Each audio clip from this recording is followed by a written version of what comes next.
Hello students, कैसे हैं आप सब लोग। हमने क्लास 12 बिजनेस स्टडीज का पहला चैप्टर फिनिश कर दिया था जो कि था मैनेजमेंट, और हमने क्लास उसको अच्छे से ए टू जेड सारे टॉपिक्स को फिनिश कर दिया। अब हम लोग आज अपने सेकंड चैप्टर पे हैं जो कि है प्रिंसिपल्स ऑफ मैनेजमेंट। इसको भी हम कोशिश करेंगे अगले 3 पार्ट के अंदर खत्म कर दे। तो आज ये पहला पार्ट है, ध्यान से अच्छे से समझना। आज हम कुछ बेसिक बातें करेंगे कि ये है क्या, इसके फीचर्स की बात करेंगे, इसके बेनिफिट्स की बात करेंगे। अच्छा, एक बात बताओ क्लास, ये प्रिंसिपल्स का मतलब क्या है? प्रिंसिपल्स किसको कहते हैं? प्रिंसिपल्स यानी कि सिद्धांत, किसी भी एक्टिविटी का fundamental truth, that is called principles. So principle of management क्या है? Principle of management are the fundamental truth which helps the manager to take actions and decision। यार देखो, आप सबको पता है कि मैनेजर्स बेसिकली जो काम करते हैं वो मेंटल वर्क करते हैं, यानी उनको बहुत सारे डिसीजंस लेने होते हैं। बहुत अलग अलग जगह पे, अलग अलग क्रिटिकल पॉइंट पे उन लोगों को डिसीजन लेना होता है। तो अब वो डिसीजन को ले कैसे, इस डिसीजंस को लेने में मैनेजमेंट प्रिंसिपल हेल्प करता है, राइट? मैनेजमेंट प्रिंसिपल क्या करता है? हेल्प करता है। सो मैनेजमेंट प्रिंसिपल क्या है? एक फंडामेंटल ट्रुथ है, यानी कि जो आम तौर पे ये सच बात है, सही बात है, जो मैनेजर की मदद करता है बहुत सारे एक्शंस और बहुत सारे डिसीजंस को लेने में। मेरे पास बहुत सारे प्रिंसिपल्स हैं जो हम इस चैप्टर के अंदर पढ़ेंगे। हेनरी फेयोल ने 14 प्रिंसिपल दिए थे, उसमें एक प्रिंसिपल की मैं बात करूंगा क्लास, जिसका नाम है इक्विटी। तो ये प्रिंसिपल कैसे आपकी मदद करेगा? जैसे प्रिंसिपल ऑफ इक्विटी क्या कहता है कि किसी भी वर्कर के बीच किसी भी प्रकार का भेदभाव मत करो, चाहे सेक्स बेसिस पे, मेल फीमेल बेसिस पे, यानी कि जेंडर बेसिस पे, या फिर क्लास आप कम्युनिटी के बेसिस पे, या फिर आपके आइडियोलॉजी के बेसिस पे, उसके बिलीफ के बेसिस पे, रिलीजन के बेसिस पे, काले गोरे रंग का जो भेदभाव है, ऐसा किसी भी प्रकार का भेदभाव मत करो। हर एक एम्प्लॉय को क्लास जो रूल्स रेगुलेशन है वो सबके लिए बराबर होने चाहिए। ट्रीटमेंट जो है वो जस्ट फेयर होना चाहिए, काइंड होना चाहिए, सबसे विनम्र भाव से क्लास आराम से सबको ट्रीट करना है। यहाँ पे इक्विटी का ये मतलब नहीं कि सबको बराबर की सैलरी देनी है, पियून हो चाहे क्लास एक चार्ट अकाउंटेंट हो, सबको बराबर की सैलरी देनी है, ऐसा नहीं कहा गया है। लेकिन सबके साथ ट्रीट, ह्यूमैनिटी के तौर पे सबके साथ ट्रीट आपको अच्छे से करना चाहिए। कोई प्रकार का, किसी प्रकार का भेदभाव किसी भी तरीके से मत करो। तो ये प्रिंसिपल आपके काम का है कि नहीं? ये बहुत सारे एक्शन डिसीजन लेते वक्त, लाइक प्रमोशन करना है आपको, 4 वर्कर है, किसका प्रमोशन करोगे? जो चापलूसी करता है आपके पास आके वो करोगे, या फिर जो क्लास अच्छा काम कर रहा है वो करोगे, उसको प्रमोशन दोगे? आप 4 एम्प्लॉय, छुट्टी देनी है तो छुट्टी का रूल किस तरीके से होगा? तुम्हें बहुत सारे डिसीजन लेते वक्त ये जो प्रिंसिपल है क्लास मैनेजर को हेल्प करते हैं, इसी को बोलते हैं मैनेजमेंट प्रिंसिपल्स। ओके, अब बहुत सारे प्रिंसिपल्स दिए गए हैं, इक्विटी ही नहीं, बहुत सारे प्रिंसिपल्स। तो ये प्रिंसिपल के फीचर क्या हैं? Characteristics, nature, features of management principle. सबसे पहला है जनरल गाइडलाइंस। मेरी बात ध्यान समझना कि जो मैनेजमेंट के प्रिंसिपल्स है ना, वो जनरल गाइडलाइंस है। ये सिर्फ आपको गाइड करते हैं, ये एक रेडीमेड सॉल्यूशन नहीं दे देंगे आपको कि लो पुट करो, आपने पढ़ लिया, पुट कर दिया और हो गया। नहीं यार, एक मैनेजर, देखो मैनेजमेंट क्या है? आर्ट है। तुम्हें बहुत सारे अलग अलग लोगों के साथ डील करना है, जिनके गोल अलग अलग है, जिनका कल्चर अलग अलग है, जिनकी सोच, जिनकी एजुकेशन क्वालिफिकेशन अलग अलग है, और तुम्हें सबको इन्फ्लुएंस करना है। तो ये तुम्हें एक रेडीमेड सॉल्यूशन उठा के नहीं दे सकता। ये तुम्हें क्या करता है class? Management principles are guideline to the action, but these principle do not provide readymade solution for any problem. It means blindly you can not apply these statements in any situation. तुम आंख बंद करके किसी भी situation में इसे apply नहीं करोगे। जैसे एक प्रिंसिपल की मैं बात करूंगा जिसका नाम है stability of tenure of personnel. ठीक है, टेन्योर ऑफ पर्सोनल। तुम्हें वर्कर को लंबे समय तक रोक कर रखना है। वो लंबा समय कितना होगा ये तुम्हें खुद डिसाइड करना है। कोई बिजनेस ऐसा होता है जहां पे वर्कर 6 महीने के अंदर एक्सपर्ट हो जाता है, कोई बिजनेस में वर्कर को 6 साल लगते हैं एक्सपर्ट होने में। कई सारे बिजनेस ऐसे होते हैं जहां पे एक वर्कर जाते ही अगला वर्कर तुरंत खड़ा है, अगले दिन ही आ जाएगा। और बहुत सारे ऐसे बिजनेस होते हैं जहां पे एक वर्कर चला गया तो आपको 6 महीने, 5 महीने, 2 महीने, 1 महीना तक लग सकता है नए वर्कर को ढूंढने में। तो ये प्रिंसिपल तो कह देता है कि भैया वर्कर को लंबे समय तक रोक के रखो, लेकिन वो लंबा समय कितना होगा ये तो यार तुम खुद डिसाइड करोगे ना। क्या दुनिया के हर एक बिजनेस के लिए ये टेन्योर जो है, ये जो पीरियड है, ये सेम रहेगा? नहीं रहेगा। तो this is called class general guidelines. दूसरा, ये फ्लेक्सिबल है।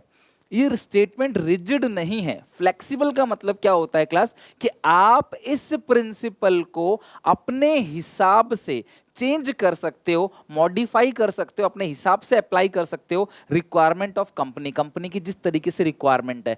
इन्होंने एक नॉर्मल प्रिंसिपल बना के दे दिया, लेकिन रियल लाइफ में तुम्हें क्लास अपने आर्ट से, अपने दिमाग से इसको अप्लाई करना है। These principles can be applied differently under different condition. Some changes can be made in application of this principle according to the requirement of the company.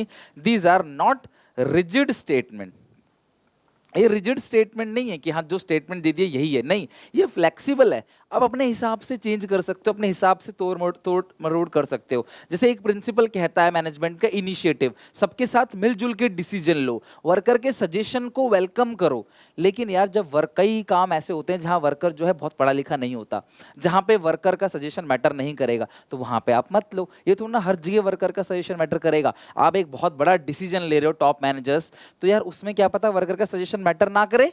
तो इसीलिए क्लास ये प्रिंसिपल क्या है, फ्लेक्सिबल है। फ्लेक्सिबल देखो ये क्या कहता है, ये सिर्फ गाइडलाइंस है, आप रेडी टू मेड सॉल्यूशन नहीं समझ सकते इसको। दूसरा कहता है आप अपने हिसाब से अलग अलग सिचुएशन में इस प्रिंसिपल को मॉडिफाई करके, चेंज करके, अलग अलग सिचुएशन में अलग अलग तरीके से इसको अप्लाई कर सकते हो। This is called flexible. तो जहां पे इस प्रिंसिपल को अलग अलग तरीके से अप्लाई करने की बात आएगी वो होगा फ्लेक्सिबल।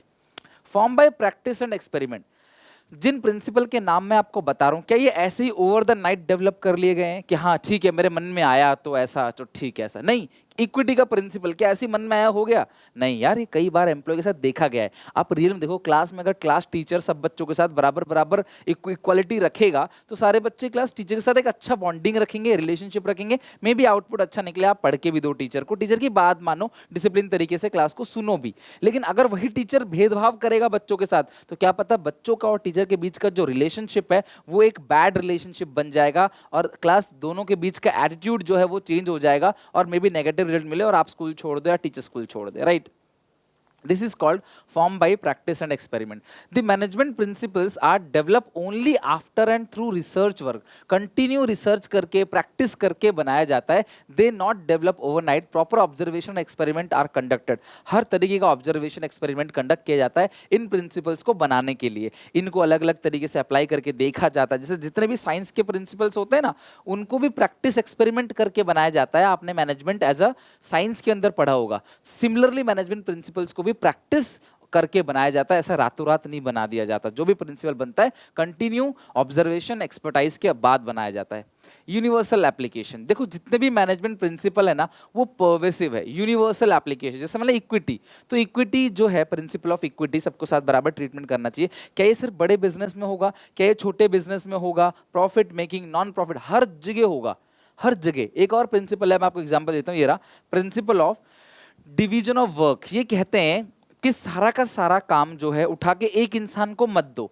आप जो टोटल तुम्हारा काम है, टोटल वर्क, इसको छोटे छोटे पार्ट में बांट दो और एक इंसान को सिर्फ एक ही काम दो, मैचिंग टू हिज स्किल्स, उसकी क्वालिफिकेशन, उसकी स्पेशलाइजेशन को देखते हुए उसे आपको सिर्फ एक ही काम देना है। उसको सारा काम मत दो, सारे काम का एक छोटा सा पार्ट उसको दो। भाई तुम्हारा यही काम है, तुम्हें यही काम करना है और तुमको सिर्फ यही काम करना है। तो उसी काम को बार बार करते करते वो स्पेशलाइज हो जाएगा, एक्सपर्ट हो जाएगा, आगे रिसोर्सेज का वेस्टेज कम करेगा, कम समय में अच्छा आउटपुट बना के देगा। This is called class form universal application. तो इसे बोलते हैं division of work. Division of work, तो ये जो डिवीजन ऑफ वर्क प्रिंसिपल है हर जगह लगता है, बड़ी कंपनी हो, छोटी कंपनी हो, प्रॉफिट मेकिंग हो, नॉन प्रॉफिट मेकिंग, एनजीओ हो, हर जगह। मैं भी यही करता हूं, आप भी यही करते होगे। आप भी अपने सिलेबस को जब डिवाइड करते हो छोटे छोटे पार्ट में और एक पार्ट को पढ़ते हो, फिर दूसरा पार्ट पढ़ते हो, इसी तरीके से क्लास टोटल काम एक साथ मत करो, उसको तोड़ दो, छोटे छोटे पार्ट बना लो, काम करते चलो। This is called universal application. Behavioural nature, management principle ना बिहेवियर को सुधार देता है, बिहेवियर को गुड बनाता है। Management principles are form and guide to influence the behaviour of employees. These principle insist on improving the relationship between superior and subordinate. Subordinate मतलब worker जो काम कर रहा है, सुपीरियर मतलब मालिक जो काम करा रहा है, यानी कि एम्प्लॉयर और एम्प्लॉय। तो आप कह सकते हो कि एम्प्लॉयर एम्प्लॉय का जो रिलेशनशिप है उसको ये स्ट्रॉन्ग करता है, behavioural in nature.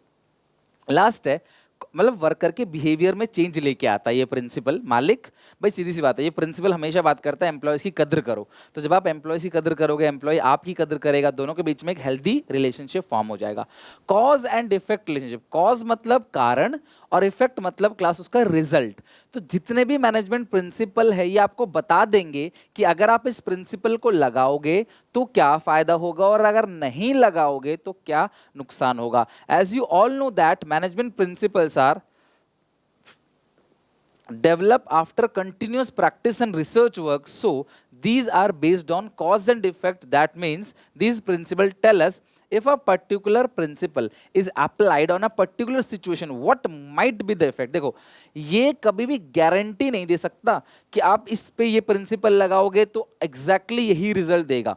What might be the effect, effect को बता सकता है कि हाँ अगर आप बराबर बराबर सब एम्प्लॉयज को ट्रीट करोगे या लंबे समय तक एम्प्लॉय को रोक के रखोगे या इंफॉर्मेशन लाइन बाय लाइन हर किसी से पास कराओगे। जैसे एक प्रिंसिपल है जो कहता है प्रिंसिपल ऑफ ऑर्डर, हर चीजें अपनी जगह पे होनी चाहिए ताकि आप उसको ढूंढने में समय ज्यादा वेस्ट ना करो। आप जब आप किसी चीज को किसी इंसान को ढूंढ रहे हो तो वो उसी समय पे मिल जाए। तो अगर आप इस प्रिंसिपल को लगाओगे तो क्या फायदा होगा और अगर आप नहीं लगाते हो तो वेस्ट होगा आपका समय उस असेट को ढूंढने में, उस इंसान को ढूंढने में एनर्जी और वेस्ट होगा और ऊपर से क्लास कॉस्टिंग बढ़ जाएगी कि आप काम नहीं कर पाओगे और आपका बहाना मिल जाएगा काम से बचने का कि मैं इसे ढूंढ रहा था, मैं इसे ढूंढ रहा था। तो this is called cause effect relationship कि हर प्रिंसिपल का कारण क्या है और हर प्रिंसिपल का उसका इफेक्ट क्या है। This is called cause and effect relationship. Clear है क्लास यहां तक? इसके अलावा भी क्लास एक और लिख सकते हो, दैट इज कंटिंजेंट। लिख लो फटाफट कंटिंजेंट। देखो मैनेजमेंट की जो प्रिंसिपल है ना वो कंटिंजेंट है। कंटिंजेंट कहने का मतलब क्या है क्लास कि आप अलग अलग सिचुएशन में उसका जो रिजल्ट है वो अलग अलग निकलेगा। कंटिंजेंट जब भी बात करते हैं क्लास की, देखो होता क्या है कि अलग अलग एंटरप्राइज है, अलग अलग बिजनेस है, तो एक प्रिंसिपल को लगाने के बाद जो रिजल्ट आएगा क्या पता वो एक बिजनेस का अलग हो और दूसरे बिजनेस का अलग हो, या एक कंट्री का अलग हो दूसरे कंट्री का अलग हो। कंटिंजेंट, कंटिंजेंट का मतलब क्या है, डिपेंड करता है सिचुएशन पे। देखो यार किसको कैसे मोटिवेट करना है, गरीब लोगों को फाइनेंशियल इंसेंटिव से मोटिवेट किया जा सकता है कि यार तुम काम करो हम तुम्हें पैसे देंगे, क्योंकि उन्हें पैसों की दिक्कत होती है। लेकिन जो टॉप लेवल पे एम्प्लॉयज है उनको आप पैसों से मोटिवेट नहीं कर सकते क्योंकि ऑलरेडी उनके पास अच्छा खासा पैसा होता है। तो आप उनको मोटिवेट कैसे करोगे क्लास? नॉन फाइनेंशियल इंसेंटिव देकर, यहाँ पे रेपुटेशन बढ़ाकर, रैंक देकर, एक अथॉरिटी। उनको क्या चाहिए? उनको इज्जत चाहिए, पैसा है उनके पास। गरीब इंसान को क्या चाहिए? पैसे चाहिए, अपना घर बार चलाना है, घर परिवार चलाना है उसको। तो मैनेजमेंट प्रिंसिपल क्या है क्लास? कंटिंजेंट भी है। ओके, तो ये सारे के सारे मैनेजमेंट प्रिंसिपल्स हैं और इनके फीचर्स हैं। आप एक एक करके प्लीज क्लास इनकी हेडिंग के साथ इसको अपनी कॉपी में नोट्स बना लेना, लिख लेना, किसी भी तरीके से याद कर लेना। Dear learners, Unacademy class 6 to class 12 के बच्चों के लिए खास ऑफर लेके आया है जो कि सिर्फ जुलाई 5 से लेकर जुलाई 8 तक वैलिड होगा। तो आप अगर अनअकैडमी का कोई भी 12 महीने का सब्सक्रिप्शन लेते हैं तो आपको 1 महीने का प्लस सब्सक्रिप्शन मिलेगा बिल्कुल फ्री, जहां पे क्लास आप लाइव क्लास ले सकते हैं, टीचर से इंटरेक्ट कर सकते हैं, क्लास स्ट्रक्चर्ड कोर्स आपको मिलेगा, आप अपनी पूरी तैयारी वेल स्ट्रक्चर मैनर से कर सकते हो। डाउट सेशन, अगर आप 24 महीने का सब्सक्रिप्शन लेते हो तो 3 महीने का सब्सक्रिप्शन फ्री मिलेगा, साथ में क्रिएटिव कॉर्नर का सब्सक्रिप्शन भी फ्री मिलेगा, जहां पे क्लास आप एक्स्ट्रा एक्टिविटी जितनी भी हैं क्लास जो एक्स्ट्रा करिकुलम एक्टिविटी आप वो भी परफॉर्म कर सकते हो। 3 महीने 6 महीने के लिए आपको मिल जाता है। 36 मंथ का कोई भी सब्सक्रिप्शन लेते हो तो 4 मंथ का आपको एक्स्ट्रा मिलेगा। सिमिलरली 48 का लेते हो तो एक्स्ट्रा 5 मंथ्स का सब्सक्रिप्शन मिलता है आपको बिल्कुल फ्री। डिस्क्रिप्शन बॉक्स में लिंक है, जाओ जाके लिंक को चेक करो। अगर आपको अच्छा लगता है तो वहां पे एनरोल करने के लिए SPA10 मेरा कूपन कोड है, इसको जरूर अप्लाई करना है, एक्स्ट्रा 10% का ऑफ मिलेगा। तो क्लास 6 टू क्लास 12 के CBSE बच्चों के लिए एक बहुत सुनहरा मौका अनअकैडमी लेके आया है, जाके चेकआउट जरूर करना, डिस्क्रिप्शन बॉक्स में लिंक है। अब वापस आते हैं अपने टॉपिक पे जो कि है इंपोर्टेंस और सिग्निफिकेंट ऑफ मैनेजमेंट प्रिंसिपल। हमने अभी मैनेजमेंट के प्रिंसिपल्स के फीचर्स की बात करी। मैं आप सबसे एक पर्सनल रिक्वेस्ट करना चाहूंगा, सिलेबस में सिर्फ 12 चैप्टर है बिजनेस के और हम अभी जो कर रहे हैं दैट इज सेकंड चैप्टर। तो अगर आप 2 चैप्टर भी कवर कर लेते हो तो आपको क्लास बहुत अच्छा कवर हो गया, 12 में से 2 कम नहीं होते। मेरी आप सबसे रिक्वेस्ट है कि आप जितना पुराना पढ़ते चले जा रहे हो उसको साथ में वीकली एक बार रिवीजन जरूर कर लिया करो। एक हफ्ते में एक बार 1 चैप्टर का रिवीजन कर लो, 2 चैप्टर का रिवीजन कर लो, और जितना भी तुमने अभी पढ़ा है, जैसे तुमने अभी मैनेजमेंट के फीचर्स पढ़े हैं तो तुम्हें इसको लिखना चाहिए नोटबुक में। मैनेजमेंट प्रिंसिपल्स के जो भी फीचर्स तुमने पढ़े हैं इसे तुम कॉपी में लिखो, क्यों, या फिर कमेंट सेक्शन में लिखो, क्योंकि इंपॉर्टेंस मैं तुम्हें यही याद करा के भेजूंगा। अच्छा सुनो, अभी तक हमने क्या पढ़ा कि जितने भी मैनेजमेंट प्रिंसिपल है ये हमारे बिहेवियर को क्या करते हैं, चेंज करते हैं, ताकि हम बेटर एबिलिटी से परफॉर्म कर सकें, क्या सही क्या नहीं हमें गाइड करते हैं। ठीक है, जैसे बुक्स होती है ना, हम लोग बुक्स पढ़ते हैं तो बुक्स हमें गाइड करते हैं, भगवत गीता पढ़ते हैं, रामायण पढ़ते हैं, ठीक है, तो ये हमें क्या करता है, गाइड करता है कि यार क्या सही है क्या गलत है। ठीक है, जिस तरीके से क्लास कृष्ण भगवान ने महाभारत में अर्जुन को कितनी सारी गाइडलाइंस दी हैं, कितनी सारी बातें बताई हैं, एक से एक बात जो आज भी तुम अगर जीवन में अप्लाई करोगे। मैं कई बार क्लास उनमें से कई चीज़ों को कोट करता हूं, जैसे अपना काम करते चलो, फल की इच्छा मत करो, बस हमारा काम है काम करना, और हमें जिंदगी में हर जगह सक्सेसफुल मिले ऐसा दुनिया में कोई इंसान पैदा नहीं हुआ। इंसान अपने फेलियर से सीखता है। वो 10 जगह फेल होगा, 10 जगह फेल होगा और एक जगह सक्सेस बनेगा, तो वो 10 के 10 फेलियर गायब हो जाएंगे, वो एक जगह सक्सेस बनेगा। आपने छठी में कितना पढ़ा, 11वीं में कितना पढ़ा, आई डोंट केयर, वो मैटर नहीं है। तुम 12th में कितना रिजल्ट लेके आते हो वो मैटर करता है। तो इसीलिए क्लास मैनेजमेंट प्रिंसिपल मैनेजर्स को गाइड करता है ताकि वो अपने एक्शंस को, डिसीजन को सही तरीके से ले सकें जो होल ऑर्गेनाइजेशन के लिए फायदेमंद हो।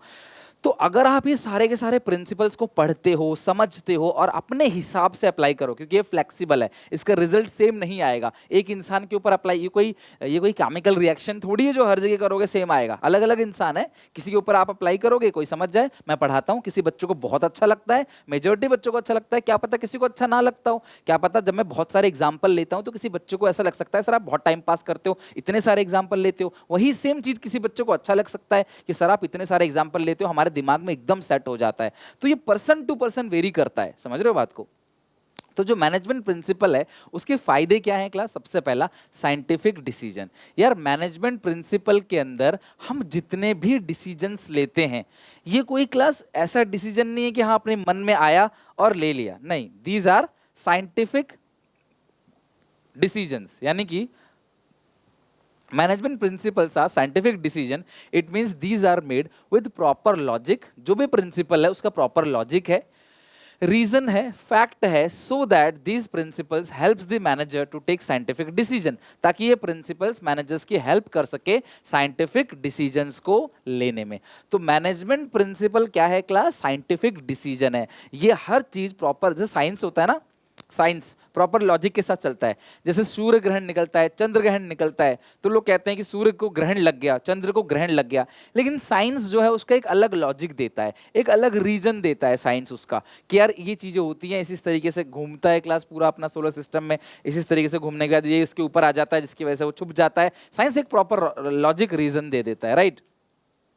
तो मैनेजमेंट प्रिंसिपल क्या है, साइंटिफिक डिसीजन है। इट मींस वो क्लास एक प्रॉपर लॉजिक, प्रॉपर रीजन देता है हर चीज का। दूसरा, मैनेजमेंट प्रिंसिपल मैनेजर्स को गाइड करता है। यकीन मानो क्लास, ये जो 14 प्रिंसिपल आप अगली क्लास में पढ़ोगे, इवन कल ही करा दूंगा आपको 14 प्रिंसिपल, अगले 3, आज कल परसों, ठीक है, आपका चैप्टर खत्म पूरा। ये 2 चैप्टर दिमाग में सेट कर लो, इसके क्वेश्चंस बना लो, केस स्टडी बुक से बना लो, एमसीक्यू वगैरह बना लो, मैंने सब कुछ करा रखा है चैनल पे। आप सर्च करोगे, ढूंढोगे ना कि principle of management MCQ Sunil Panda, आपको मिल जाएगा, आप सर्च करोगे तो, ठीक है, केस स्टडीज भी।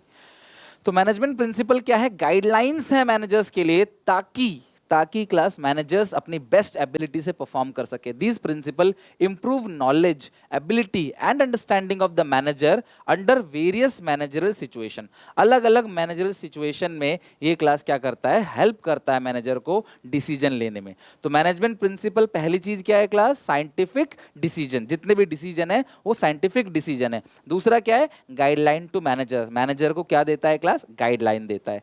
तीसरी चीज जो है इसका बेनिफिट, फुलफिलिंग सोशल रिस्पॉन्सिबिलिटी। देखो यार, हर एक बिजनेसमैन जो इस सोसाइटी में है, उसे सोसाइटी के लिए कुछ ना कुछ करना चाहिए, उसे समाज के लिए कुछ ना कुछ करना चाहिए, उसकी रिस्पॉन्सिबिलिटी है टुवर्ड्स सोसाइटी। तो मैनेजमेंट प्रिंसिपल कहीं ना कहीं इंपॉर्टेंट रोल प्ले करता है, ताकि मैनेजर्स जो भी रिस्पॉन्सिबिलिटी है उनकी, वो क्लास सोसाइटी के लिए कुछ ना कुछ करे, सोसाइटी के लिए पूरा करे। 3 पॉइंट मैं तुम्हें याद करा के भेजूंगा, मेरी गारंटी है, सुन लो और तुम कॉमेंट में लिख के दिखाओगे। पहला, मैनेजमेंट प्रिंसिपल क्या है, साइंटिफिक डिसीजन। फीचर तुम याद करो, इंपोर्टेंस तुम्हें यहाँ याद करा के दूंगा, ये दोनों आज खत्म हो जाएगा। अगली क्लास में 14 प्रिंसिपल भी मैं याद करा के दे दूंगा। समय लो, अच्छी चीजों में टाइम लगता है, जो अच्छी चीजें होती है उसमें समय लगता है, ठीक है। स्कूल वाले क्लास एक ही दिन में करा देते होंगे, मैं भी मानता हूं, नहीं क्लास यहाँ पे आपको प्रॉपर टाइम लगेगा, अच्छे से हो जाएगा, डोंट वरी, ठीक है।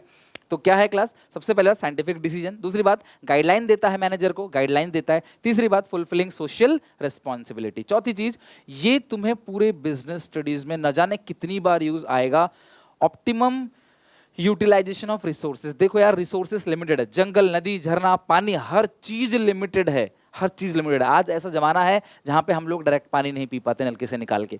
हम लोग जो कुछ हिली एरिया होंगे, दूर दराज के एरिया होगा, उसकी बात नहीं कह सकता मैं, लेकिन आमतौर पे लोग फिल्टर का पानी, बोतल का पानी पीते हैं। ऐसा जमाना आ गया, हमने इतना पॉल्यूशन किया, वाटर पॉल्यूशन, कि पूरा पानी जो है खराब। ग्लोबल वार्मिंग, कितनी गर्मी पड़ रही है आजकल, इतना ज्यादा हम लोगों ने क्लास ग्लोबल वार्मिंग किया, जिसकी वजह से क्या है आज हर जगह इतनी गर्मी, इतनी गर्मी, इतनी गर्मी, पारा लगभग 45-44 डिग्री तक पहुंच जाता है।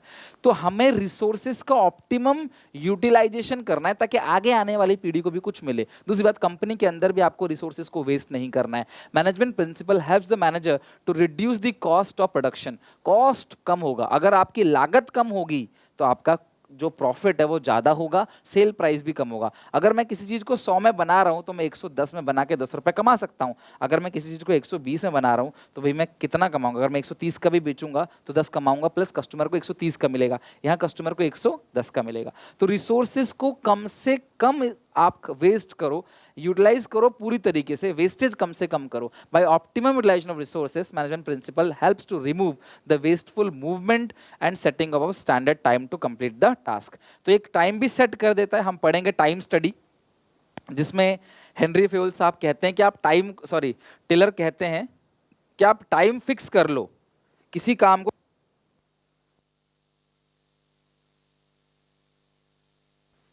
स्टडी है, टेक्निक ऑफ टेलर है, वो कहता है किसी भी काम को करने के लिए एक आइडियल टाइम क्या होना चाहिए, this is called time study. तो optimum utilisation of resources, 4 point याद हो गया। सबसे पहला साइंटिफिक डिसीजंस है, मैनेजमेंट प्रिंसिपल जो गाइडलाइन देते हैं मैनेजर को ताकि वो सोशल रिस्पॉन्सिबिलिटी को पूरा कर सके। Optimum utilisation of resources and meeting changes in environment. आजकल का जमाना ऐसा है ना, हम इस इन्वायरमेंट में रहते हैं और आजकल का जमाना ऐसा ही है, इन्वायरमेंट में बहुत सारे चेंजेस आते हैं, काफ़ी सारे चेंजेस जो हमारे बिजनेस को इन्फ्लुएंस करते हैं डायरेक्टली और इनडायरेक्टली। तो हमें बाहर से जो भी चेंजेस मिल रहे हैं हमें उसे इंटरनल इन्वायरमेंट में लागू करना है। Every businessman has to make changes in the organisation according to the changes take place in the business environment. जैसे अभी प्लास्टिक, आपको पता है प्लास्टिक को बैन कर दिया, तो हम पेपर बैग लेके आएंगे, हम लोग प्लास्टिक की चीज़ों को यूज़ नहीं करेंगे, अपने यहाँ पे हम चेंजेस करेंगे।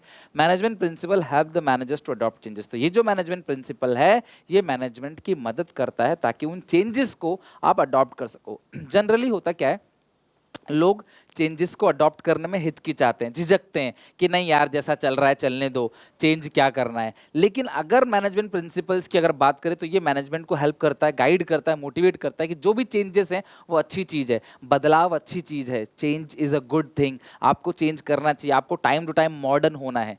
क्लियर है? जैसे आप हर चीज़ क्या चाहते हो, मॉडर्न हो, हर चीज़ चाहते हो ना। आपके पास मोबाइल फ़ोन हो तो मॉडर्न मोबाइल फ़ोन हो, आपके पास प्रिंटर हो, लैपटॉप हो, डेस्कटॉप हो, आपके पास कैमरा हो, मॉडर्न हो। तो भैया आपके अंदर भी सोच आपकी क्या होनी चाहिए, मॉडर्न होनी चाहिए। आप भी खुद को क्या करो, अपग्रेड करो कि हम भी मॉडर्न बनेंगे। समझ रहे हो बात को? तो ये कहते हैं कि अगर बाहर जैसे एक चेंज आया, एग्जाम्पल डीमोनेटाइजेशन, नोट बंद हो गया, तो सारे दुकानदार किस पे आ गए, फोन पे, गूगल पे, पेटीएम पे आ गए, स्वाइप मशीन लगा दिया सबने अपने पास कि भाई ठीक। आजकल आप यकीन नहीं मानोगे कि छोटे मोटे जो आप मतलब यकीन नहीं मानोगे, जो भिखारी भीख मांगने भी आता है ना, आप कहते हो छुट्टे नहीं है तो वो कहता है गूगल पे कर दो, पेटीएम कर दो। आप खुद सोचो, आप जान के हैरान हो जाओगे। बिल्कुल हाँ, ये ऐसा बिल्कुल होता है। आप आज किसी से ये नहीं कह सकते छुट्टे नहीं है, जमाना ऑनलाइन हो गया, सबके पास बैंक अकाउंट है, मतलब मेजर लोगों के पास बैंक अकाउंट है, मेजर लोगों के पास ऑनलाइन ट्रांजेक्शन है। तो अगर बाहर कोई चेंज आता है तो हमें उस चेंज को इंटरनल इन्वायरमेंट में लागू करना पड़ेगा, और मैनेजमेंट प्रिंसिपल हमें एनकरेज करता है, हमें मदद करता है उस चेंज को अडॉप्ट करने के लिए। हाँ चेंज है, हम अडॉप्ट करेंगे, हम सीखेंगे और हम इसको अप्लाई करेंगे। ये सारे के सारे मैनेजमेंट प्रिंसिपल के क्या है क्लास, बेनिफिट्स हैं। तो आप मुझे बताओ आपको याद हो गया कि नहीं। सुनो, मैनेजमेंट प्रिंसिपल्स क्या है, साइंटिफिक डिसीजन, एक स्टेटमेंट की तरह बता दिया मैंने। मैनेजमेंट प्रिंसिपल्स आर दो साइंटिफिक डिसीजन, पहला साइंटिफिक डिसीजन, दूसरा which provide guidelines to the managers, managers को गाइडलाइन देता है so that they can fulfil, ताकि वो सोशल रिस्पॉन्सिबिलिटी को पूरा कर सके, रिसोर्सेज को ऑप्टिमम यूटिलाइजेशन कर सके, और अगर कोई भी इन्वायरमेंट में चेंज आता है उस चेंज को अडॉप्ट कर सके, meeting changes in the environment. तुम में से हर एक बच्चों को याद हो गया होगा, मैनेजमेंट प्रिंसिपल्स आर दो scientific decision which provide guidelines to the managers so that that they can fulfill social responsibility, optimum utilization of resources and meeting changes in the environment. अब मुझे फटाफट वीडियो को लाइक करो, share करो अपने सारे दोस्तों में और कमेंट में जाओ और ये पूरा इंपॉर्टेंस लिख के दिखाओ। इसके अलावा जितने भी फीचर बताए क्लास, वो सारे के सारे फीचर्स को लिख के दिखाओ। अब तुम्हारा काम है इतना अच्छे से लर्न, थोड़ा थोड़ा सा, बूंद बूंद से घड़ा भरता है, थोड़ा थोड़ा सा। आज हमने इतना किया, अगली क्लास में कोशिश करेंगे कि 14 के 14 प्रिंसिपल्स को अच्छे से लर्न कर सकें। हालांकि टाइम बहुत लगेगा उसमें, लेकिन हम उसे कर लेंगे। और फिर हम टेक्निक पढ़ेंगे टेलर के, और कोशिश करेंगे अगली 3 क्लास के अंदर, लगभग 2 से 3 क्लास के अंदर हम पूरा का पूरा